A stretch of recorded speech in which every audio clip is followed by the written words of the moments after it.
I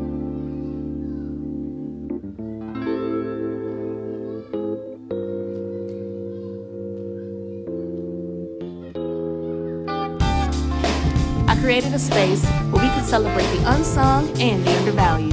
A place where we focus on the many talents and influences for women within the culture, in hopes to inspire women everywhere to overcome adversity in a male-dominated world. Welcome to Woman in Hip Hop.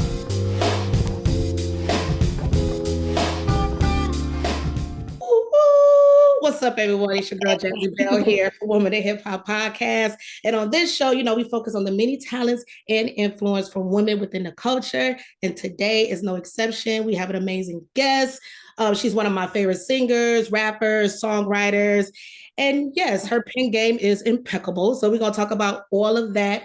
We are here with the one and only Tink. How are you, Tink? Hey, y'all. I am so good. Thank you for that intro. Listen. That felt good. It says thank you.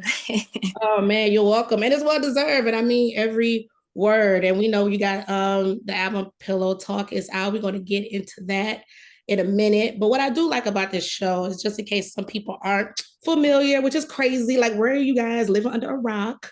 But I like to give people just a little bit of a backstory. And off air, we talked about how we're both from the Midwest. You're from Chicago. I'm from Detroit. I just want to tap into a little bit of your upbringing. Is that cool? Yeah, for sure. All right. I'm from the Midwest, but my name is Tink, and many people know me. I've been making music for a long time.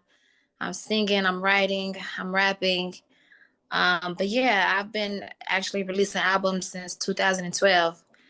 So a lot of my fans, they know me since we were like, young teenagers. But yeah, I rep Chicago, and yeah. So growing up in Chi-Town, when would you say you realized when you first had this impeccable talent? Like, when did you realize it? I think I knew very early on. Like, I was in high school, actually, like, I was always involved in like talent shows, dance shows, and I was in choir in school, in church. I was always just like doing something musical. I feel like when I gained like my buzz on social media back in 2012, I was releasing a lot of freestyles. And there was a moment where Chief Keef had like got hold of one of my freestyles, the 300 freestyle, and he tweeted it out to the world. And from that day forward, it kind of like generated this crazy buzz in Chicago. Right. And that was my foot. That was my way in. Ever since I've been releasing music, just gaining traction off of that moment. Yes, I love that. Shout out to Chief Keef. I know that's right. Chi-Town's in the building. Now, when it comes to your singing, because I always hear like from most singers, which you are that as well, when did you start getting into the vocals, the tunes? When did you tap into that? Yeah, so singing was my first love. I grew up in church, so I was singing every Sunday. I knew early when I was a little girl that, singing was my first love. But I feel like it didn't pick up until after the rap kind of like Yeah, a lot of people know me for my rap. That's what I first started with. But eventually, I got to really show off my vocals and just bring it back. So let's stick to the bars. So I always ask this when it comes to all of my rappers that come on here. So your bars, do you remember the first 16 you ever written? Oh my God. I wish I could recite that first 16. Everybody starts somewhere. I remember I was in high school, so it had to have been, something more basic or something more playful. But yeah, in the very beginning, I felt like, it started like a hobby, something fun to do. Chicago was taking off with the drill scene, like everybody was rapping, and I felt like I was really just doing that to as a hobby. You know what I'm saying? Something fun to do with the culture. So I can't remember my first rhyme. I cannot remember it. That's okay. Now, when it comes to representation, that's very important. Who would you say you saw on television, or just like in the rap game, music game, they don't care, television, movies, when you saw yourself, who was that when you was like, you know what, I see myself in her and I want to get into this industry? Who was that for you? I feel like it's Destiny's Child for me. Yeah. And to be specific, I feel like Kelly was like the savior for me, like being a brown girl. I loved Beyonce. I loved the whole Destiny's Child, but watching Kelly perform, watching her stand next to her, it was always like, man, it's room for everybody. And seeing all those shades, I was like inspired. And she had that recent interview over there at Hot 97 where she talked about how she was a brown light and people compared her to standing next to the light. Yes, I felt that interview so much because it's so true. Like, as a darker skinned woman in the industry, you hear those things often. And so it felt good to hear her, like, really basically stand up for the chocolate girls. And she just represented us so well. So I love that interview. I love the way she handled that. Period. Yes, I totally agree. Now, since we are talking about inspirations, before we get into pillow talk, hip hop inspirations. Who was that for you on the female side, since this is women in hip hop? Yes, it's always going to be Lauryn Hill for me. The miseducation of Lauryn Hill was such a, it was so impactful for me because I just felt like I could resonate even at a young age. She made us all feel like, worth something. So Lauryn Hill definitely gave me and she also gave me like that confidence rapping and singing. Like one of the first people to really bring that to the game. So yeah, Lauryn Hill was it for me. I like when you said she kind of showed you a worth or something about worth, because I always quote that line, like my go-to line when it comes to Lauryn Hill, when she said, "Don't be a hard rock when you really are a gem." You already know. Yes, and that's why she's so impactful, because like her lyrics, if you like dissect them, she was building us up. Absolutely. So I love that this conversation is building up, because we got to talk about how you've been consistent throughout the game. You mentioned 2012 was when you kicked things off, from Winter's Diary to Pillow Talk. What keeps you going, baby girl? Because you have been consistent. Honestly, it's really the fans. I have such a close connection, with the people that listen to me. I feel like it's because they've watched me grow and they know my story. But that's the reason that I continue to do it. It's not about anything else. This industry is ruthless. You know what I mean? It's not, how can I put it? I have like, my fans are my reason. You know what I mean? Like, it's not about the money. It's not about the clout. I really enjoy helping people. And I also enjoy I guess giving back in a way. Like when I'm telling someone's story, that's the fulfillment for me. Watching people really resonate and find healing in it. And I don't know, I feel like I got a duty now to really put on for my girls. That's exactly what I have here as my notes. Thank you for putting on for the girls. I literally have that. It's real. I feel like music is so segregated now. It's like we hear so much of like male rappers. It's male dominated, and I think it's safe to say that women are just now using their voices more, and we're being heard. And I just feel like I'm a part of that militia. You know what I'm trying to say, of like female empowerment, and I just really take pride in that. I see that you took pride in this album, Pillow Talk. Can we just talk about some of the tracks that's on here? That's my personal faves, and I'm going to ask you what's your personal faves, because starting off with Going Bad was an amazing track to kick it off with. I love that. Switch, of course, and I love the performance that you did with Switch as well. But Goofy. Goofy. Something about Goofy, when you say resonate with the girls, I think for me, it was just almost like I didn't want to resonate with it, but it's so real that I'm like, I have to resonate with this, because we all been goofy at one point of time. And I about that. I thought it over before I released the song. I really sat down with my team, and I wanted to make sure, I was skeptical. I'm like, I want them to receive it and take it in the right light. Because it is a strong topic, to call yourself goofy for a man. It's very, it's just almost too brutally honest.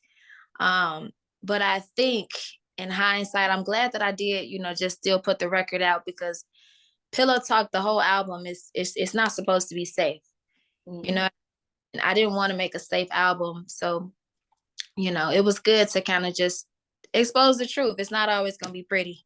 Because that's not life. We just talked about how ugly life can be earlier, you know. So why not keep it real when it's in your music? Because you've been doing it thus far, and we know about the woman empowerment, but it's okay to be like, all right, y'all, we all been there. We slipped up. And I think people relate to that too. Like, you know, when you just keep it honest, 100%, the good and the bad. Yeah. You know, respect that too. Yeah. And then we got Cater, which I love. Of course, we got the Destiny Child sample. There was a sample on Goofy as well, no? Because I'm hearing it, I'm like, this reminds me of something. It is. It's actually 702. Thank you. What's the exact song? I can't tell you the exact song, but it's a 702 sample in there. It's something I'm like, I know this beat. Then I went to the track and I was like, wait, Donnell Jones is Oh, yeah. Yes, working with Hitmaka, you'll always find like a gem underneath those, you know, the production. So it's 702. Okay. I'm gonna find a record. I'm gonna tap in and let the people know. Right. I know I heard, I said this is a sample, but the song is on the tip of my tongue. Mine, I'm a huge fan of Muni Long, just like you. So I love to see the girls collaborating. Amazing record. Thank you. And Muni Long, big shouts out to her. It was just a pleasure. I just gotta always give her flowers. She's such a great person to work with. Like the entire process, it was just so easy and natural. So I really like hats off to Muni for being just a real team player.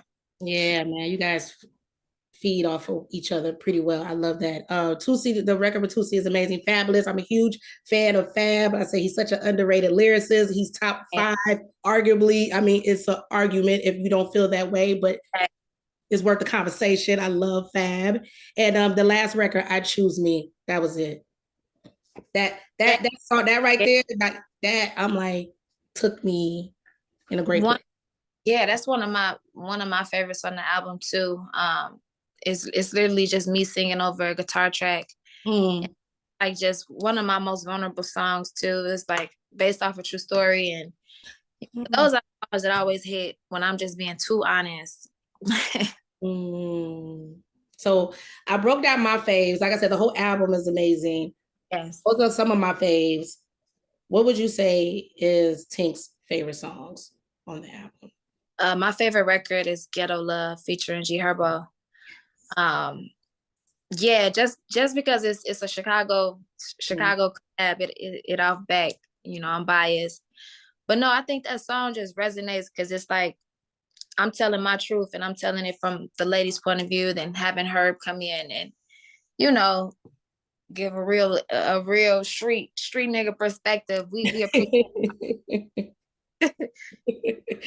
Now you talked about working with Hitmaka, and pretty much he has his hands on every song on this album, correct?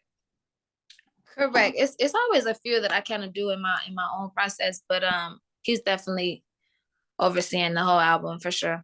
Yeah, you guys have great chemistry. Talk to me about, you know, both being from Chicago and this chemistry and how this all just like works in the studio. Describe it for me, please. Yeah, Hitmaka, like you said, we met. He's from Chicago. I'm from Chicago. I met him doing music in the studio.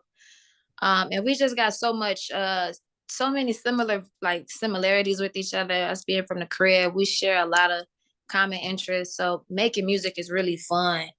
I think that's the missing ingredient. Like a lot of people forget, you know, to have fun while you're making this music. So it doesn't feel like a stressful thing. So Hitmaka came in, and you know, when I met him, he comes in the studio and he's already got 100 songs ready to go. And me being from the Chi, I love to record alone. So it was like a process getting to know each other. And he kind of opened my eyes to working with a team, you know, because I'm so used to putting these albums together with just me and maybe an engineer. So when he comes in, he brings in, you know, there's producers with him, there's writers with him, there's people that can actually play the keys behind you if you want. It's just a full-blown like musical world. Yes, and I really just appreciated that part, just expanding and growing. So it's been a ride. I really appreciate like the element he brings to, you know, what I have going. So Yeah. Well, I mean, you was quoted calling him your special friend, which we all was like, You say y'all have a great working and personal relationship.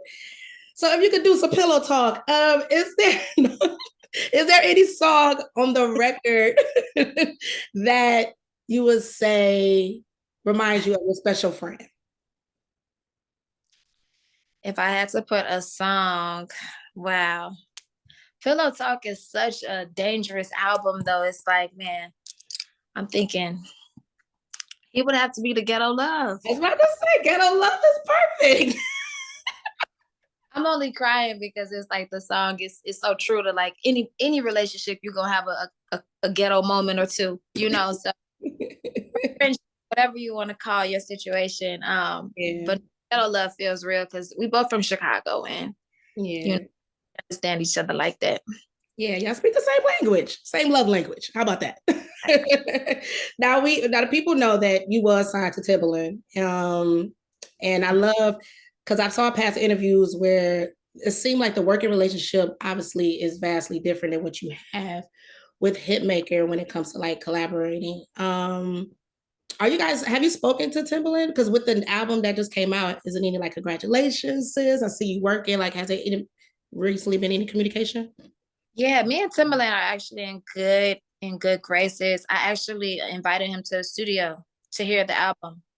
So there's no tension or anything like that. You know, I still got a lot of love for Tim.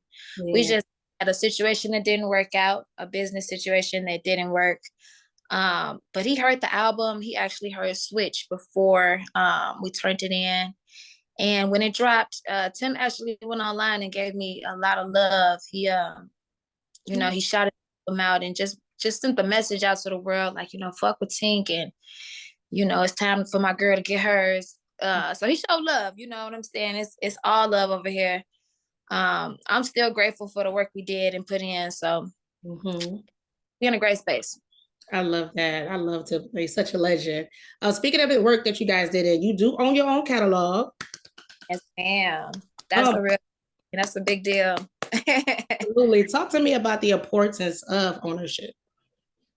Oh my God, it's so important. You know why? It's like we don't look at it. It's not important right now, but it matters later. And that's why some people, you know, it's easy to like get tripped up because it won't make a difference until you're like 40 years in or when your kids are having kids. But it really is, it's me being independent. Once I got freed from being under a label, I tightened up all my work behind the scenes. And I have control over my masters. So that means that every record that I release, I'll be paid for the rest of my life with nobody in the middle of, you know, my earnings. So like I say, for anybody that's an artist, it may not have value right now, but the bigger you grow and, you know, if you continue to keep working, it's going to be so much more valuable if you hold on to it later on. I love that. I love that. Now, with the ownership with your catalog, is this including the music that you did with Timbaland? Well, outside of those records, we didn't get to release it much. So it may be a few. Okay. That was kind of like the beauty of it. I got to keep my masters, and once I was released, you know, all of me. Wow, I love that. Okay, so I mean, because I'm thinking about the song, because I know unfortunately the album never came out with Tim, but there was a lot of songs and collabs. Was there any that we never heard that we will hear, you think? Man, we would have to call Timbaland. Okay, that's fair. Timbaland, let him loose. Okay, so what about, we may not hear them. Say it again, T. I think of those records to this day and wonder, like, you know, what can we do with them? But they're, like I said, those belong to Timbaland. So we have to talk to Big Tim. Okay. So that conversation gonna be coming soon. Any collabs that you did do that you would love for us to hear that we don't know about? Because you worked with some amazing artists and he had the pull for you to work with just about anybody. Who you collab with that we haven't heard? I feel like the biggest song was Moving Bass.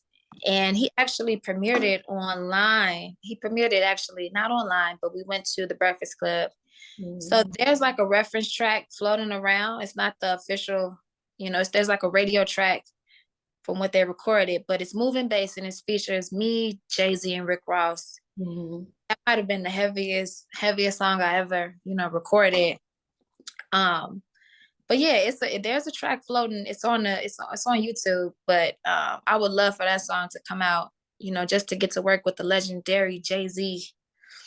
Yeah. And, you know what I mean? That was very big for me. An honor, For sure. I heard the record. It's amazing. And I know it's definitely out there on YouTube. So y'all go check it out. Rick Ross, Jay-Z, Tink, Moving Bass. But it hasn't officially been out. So you would love for it to officially come out. Absolutely. I think who doesn't want a record with Jay-Z, in the catalog? How was that working process? Were y'all actually in the studio together? No, so I think that's where the confusion came in, because the song was actually Ross and Jay-Z's. And me working with Timbaland, he would always just play records and ask me to write verses. And so he left me with both of their verses, and I kind of went in and constructed a song around it. I love it. And did Rick Ross have an issue with that? Was that the thing? Yeah, and I don't want to touch on it too much because it's a past thing, but it's just business, because we didn't clear it.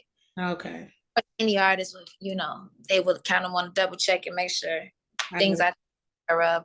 But like I said, that was a past thing. We've all learned from the situation. Love over here. So yeah, here we are.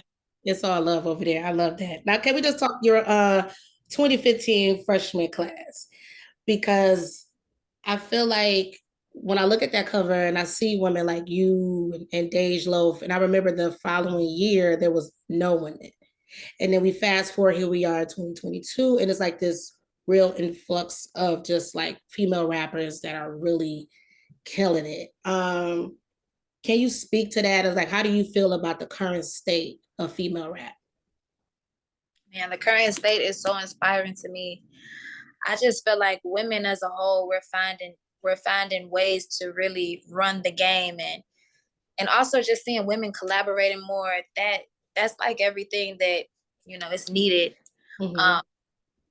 But I also feel like we still have like ways to go. It's still like women are allowed to be in the game, but it's also very how do you put it? The box is very narrow. Love to see, women of all sizes, women of all colors. You know what I'm trying to say? Women of all shapes. Yeah. I feel like the industry has to, a few more doors we still trying to break down, but all in all, it's good to see more of us, even more representation. Yeah, and I love that you said that, because I remember your freestyle with the 2015 with Double XL, the freshman cover, and you tapped in a little bit into like colorism, a little bit. Like if I was, light skinned and maybe this would be, do you feel like that's something that you had to constantly struggle with since being in this industry? Because you're so young now, and when you got here, you were what age? So maybe 18, 17. And I have a lot of friends that are all kinds of colors. My mother is super light, but I just feel like the conversation on colorism is like people almost, I've heard people say they don't even think that's a real thing. I'm like, oh no, that's a real thing. So to hear you tap into that, I was like, thank you, because it's a real thing. Absolutely. And it's very real for me. Like I say, I've just watched the game for a while, and we notice it even in today's, it's like in today's time, I can name you a lot of very talented rap females that may be a darker shade that don't get the proper shine or chance. I just think, women, we just stop complaining about it, and that doesn't make it right. It's just something that we've learned to like work hard and work past. But like I said, that's why I'm hoping for more inclusion, because it is harder for women, and a lot of us are very talented, but there's like the stigma of what a female rapper should look like, and that's the way her body should be built. That's the color of her skin, the type of clothes she should wear. you know, so I feel like we got to get past those stereotypes and like, you know, break down that barrier that's holding a lot of talent back. Thanks for saying that. Yeah, and I respect all the girls doing whatever they want to do, whether it be if you want to look a certain way, whether it's tap into surgery, if that's your thing, that's your thing. But if a woman wants to be naturally themselves, I also feel like that needs to be embraced as well. So shout out to women like yourself, Coyle Ray, Glorilla. Glorilla says she's thick and she don't care what y'all think about it. That's right. That's the ultimate confidence, you know, any have for sure. Yes. If I want to talk to you real quick because it just hit me when I mentioned Coyle Ray. I know this is something that just recently was talked about when it comes to the controversy with a lot of songs being leaked and artists. And I know you're an artist and a songwriter.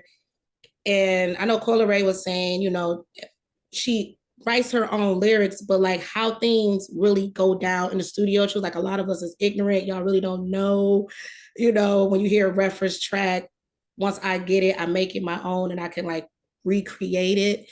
And as a songwriter, I just kind of want you to speak to that for the people that don't know what really goes down in the studio.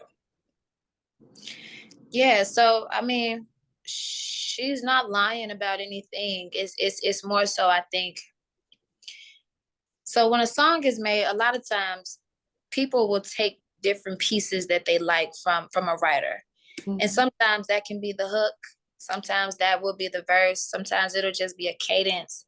But a lot of the songs they're made, you know, they come from a team of people. So that's why when you see like the writer credits, you'll notice there's about 10 names. And that's been going on for forever. So I don't think, you know, I don't think it's so much a problem. I think it's just when people just kind of like lie about it. And unfortunately, you know what I mean? Like, I'm not trying to throw nobody under no bus because this is the entertainment industry. People are lying about a lot. But when it comes to rap, you know, I'm still very much a fan of being honest about your pen. And it's okay now. You know, I don't think people should feel bad about saying, you know, I got a verse, me and so-and-so collabs. The only problem is just when you stand on something that's not yours. So, you know, you just got to keep it 100. And I feel like we at a space now in music where people don't give a fuck no more. And it's okay. You know, I know a lot of the bigger names in music, I won't even say, but men are getting help. You know, it's not a problem for a lot of the men. And they'll tell you, the writers, they'll write their name in their records. And, you know, it's just not an issue. But when it comes to women, they put a microscope on us. So I was so much. Yeah, I would just say, you know, just to be honest about it, so it don't even come back in to haunt you. I feel like it's an unfair conversation because it's always the magnifying glass on women when you look at any other rappers, all the rappers, you see it. I was just listening to a Jazzie song and I was like, oh my God, it's one of my favorite songs. And I went to the credits and it was like 10 names on there. And it's like, that doesn't discredit him, but that's never a conversation that you hear on the male counterparts. It's only for the women. Yeah, Jay may be the one. He may be the 1% that does write everything. There are some rappers that really do write everything, and sometimes they'll put the person that samples name in the credits. But I know Jay-Z is like one of the very few. But again, it's not an issue. I don't think it's an issue like it used to. So you shouldn't feel bad if somebody is collabing with you on a verse. Absolutely not. Absolutely not. So thanks for clearing that up, Miss Songwriter, singer, rapper. Okay, so as we wrap this up, this is my confessional hour. So it's just 5 questions. It usually warrant 1-word answers really quick, like flash segment. Okay. If you was to do a ladies' night version, who would your collaboration be? It's 5 artists on there, I guess, including yourself. So give me 4. Yeah. Okay, it would be me. Can I do an R&B collab? You could do any. Yep. R&B rapper. Yep. Summer Walker. Me, Summer Walker. Glorilla. Nicki Minaj. SZA. Ooh, I'm buying that off rip. Can we make it happen, Hitmaka? Go. All flavors, all voices, tones. That would be so killer. Okay. Dream collaboration. Drake. Ooh, okay. Yes, yes, yes. Favorite collaboration so far? My favorite. Me and Jeremiah, don't tell nobody.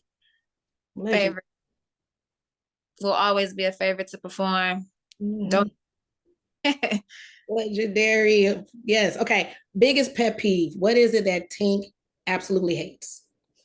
My biggest pet peeve. I'm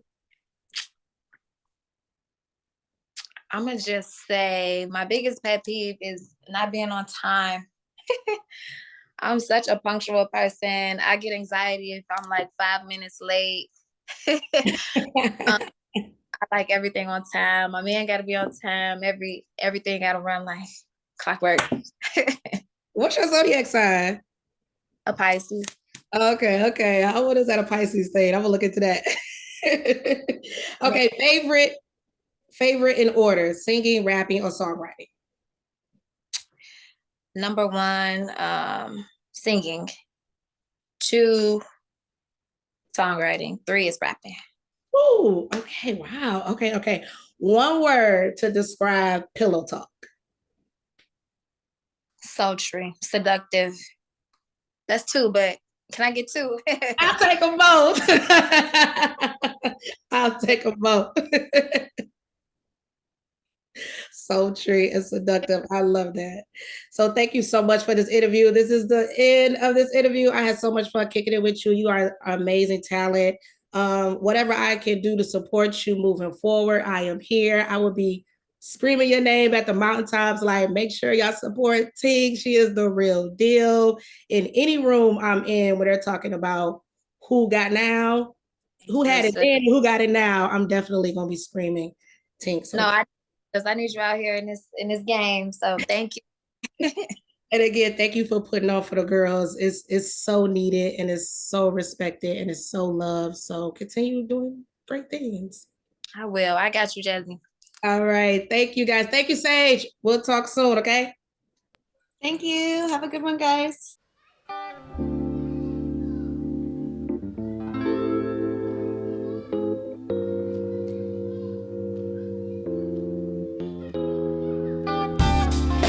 I created a space where we can celebrate the unsung and the undervalued. A place where we focus on the many talents and influences for women within the culture, in hopes to inspire women everywhere to overcome adversity in a male-dominated world. Welcome to Woman in Hip Hop.